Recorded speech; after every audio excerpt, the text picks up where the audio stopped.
আসসালামু আলাইকুম, কেমন আছেন? আশা করি সবাই ভালো আছেন। আজকে আমি মুন্সিগঞ্জ থেকে শ্রীলঙ্কা যাইতেছি, ঠিক আছে? এই যে আমার ভাই আছে, আমরা দুই ভাই যাইতেছি। এখন আমরা এয়ারপোর্টের কাছাকাছি আছি।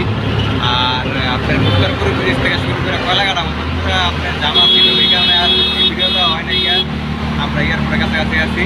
আর এয়ারপোর্টে গিয়া তারপরে বোর্ডিং পাস নিয়ে তারপরে আপনাদের সাথে সব তথ্য শ্রীলঙ্কা যাওয়ার পথে যা যা আপনার ইমিগ্রেশন তথ্য, তারপরে আমরা কোন জায়গায় ট্রানজিট নিচ্ছি, আর আমরা কত টাকা টিকিট কাটছি, ঠিক আছে? যা আছে এভরিথিং সব কিছু আপনাদের এই ভিডিওতে আমরা দেখাবো।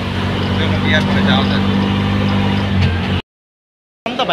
আমরা অবশেষে আমরা বোর্ডিং পাস লইছি। আর আপনার বাইরে অনেক আপনার ভিড়, প্রায় আধা ঘন্টার মতন লাগে। আপনারা যারা যে কোনো দেশে ট্রাভেল করবেন অথবা ওয়ার্ক পারমিটে, তারা এয়ারপোর্টে 4 ঘন্টা আগে আইবেন।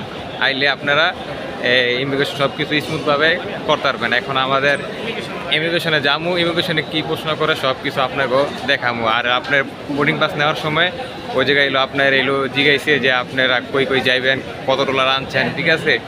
এগুলাই জিগাইছি। চলুন এখন আমরা ইমিগ্রেশন দিকে যাই।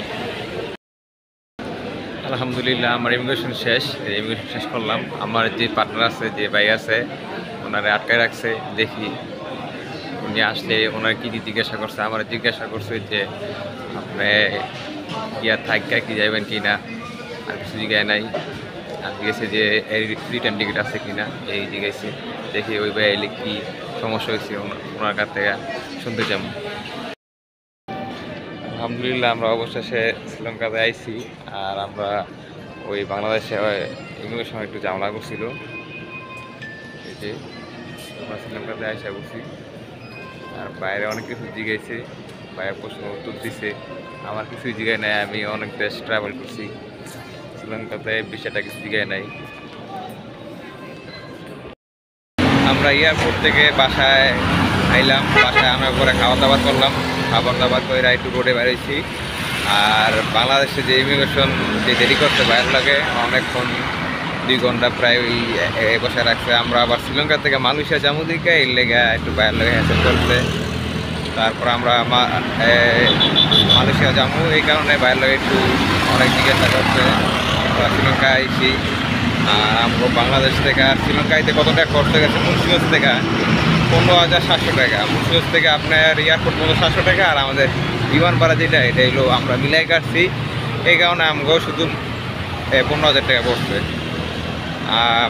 এই শ্রীলঙ্কা থেকে মালয়েশিয়া যাবো, মালয়েশিয়ার থেকে বাংলাদেশের ব্যাগ, এই 3টা টিকিটের দাম 35,000 টাকা আসে।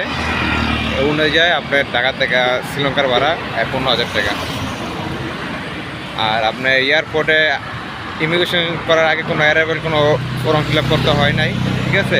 এমনি সরাসরি আপনি ইমিগ্রেশন শেষ করে আইতে পারবেন। এই ভিডিওটা ভালো লাগলে লাইক কমেন্ট শেয়ার করবেন। আর আমার চ্যানেলটা সাবস্ক্রাইব করতে ভুলবেন না। ধন্যবাদ।